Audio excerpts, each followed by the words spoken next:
ಉಪಿ sir, ನಿನ್ನೆ ನಾನು ನೋಡಿದೆ ತಾವು ನಮ್ಮ ಭೀಮಾ ಸಿನಿಮಾ ಬಗ್ಗೆ ಪ್ರೆಸ್ ಮೀಟಲ್ಲಿ ಮಾತಾಡಿದ್ರೆ ಅಲ್ಲಿ.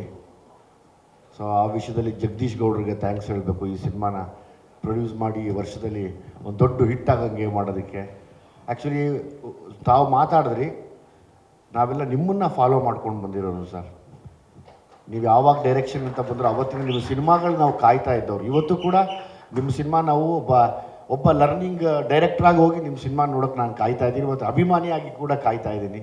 100% ನೋ ಡೌಟ್ ಈ ಸಿನಿಮಾ ಈ ವರ್ಷದ ಕೊನೆಗೆ ಬಂದ್ರೂ ಸುಮಾರು ವರ್ಷ ಜ್ಞಾಪಕದಲ್ಲಿರುವಂಥ ಒಂದು ಸಿನಿಮಾ ಆಗುತ್ತೆ ಇದು. ಅದಂತೂ ವಿತೌಟ್ ಡೌಟ್ ನಾನು ಹೇಳ್ತೀನಿ. ನಾನು ನಿಮಗೆ ಕೇಳ್ತಿದ್ದೆ ಯಾವಾಗಲೂ, ಸರ್ ಡೈರೆಕ್ಷನ್ ಮಾಡಿ ಸರ್, ಜ್ಞಾಪಕ ಇದೆಯಾ ಸರ್, ಡೈರೆಕ್ಷನ್ ಮಾಡಿ ಸರ್, ಡೈರೆಕ್ಷನ್ ಮಾಡಿ ಸರ್ ಅಂತ.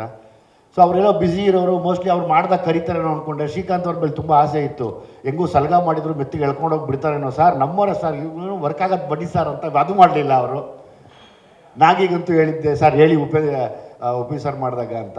ಆದರೆ ನನಗೆ ಲೈಫ್ ಟೈಮ್ ಒಂದು ಡೈರೆಕ್ಷನ್ ಮಾಡಿದ್ದೀರ, ಜ್ಞಾಪಕ ಇರಲಿ ಯಾವುದು ಅಂತ ಅದು.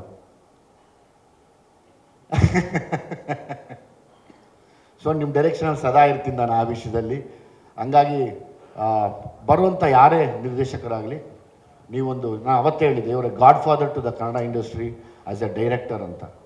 ನಾವೆಲ್ಲ ಬಂದರೆ ನಿಮ್ಮ ಶಿಷ್ಯರಾಗಿ ನಿಮ್ಮ ದಾರಿನ ಹುಡ್ಕೊಂಡು ಬಂದಂಥವ್ರು.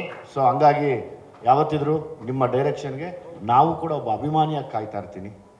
ಒಳ್ಳೇದಾಗಲಿ, ಒಳ್ಳೇದಾಗತ್ತೆ ಕೂಡ. Lahari sir, Velu sir, Srikanth sir, Shivanna ಯಾವಾಗಲೂ ಒಂದು ಫಂಕ್ಷನಲ್ಲಿ ಹೇಳಿದರು, ಶ್ರೀಕಾಂತ್ ಬಿಡಮ್ಮ ಚೆನ್ನಾಗಿ ಗೊತ್ತು, ಏನೂ ಇಲ್ಲಾಂದರೆ ಹೋಗೋದಿಲ್ಲ, ಏನೋ ಇದ್ದರೆ ಮಾತ್ರ ಹೋಗೋದು ಅಂತ.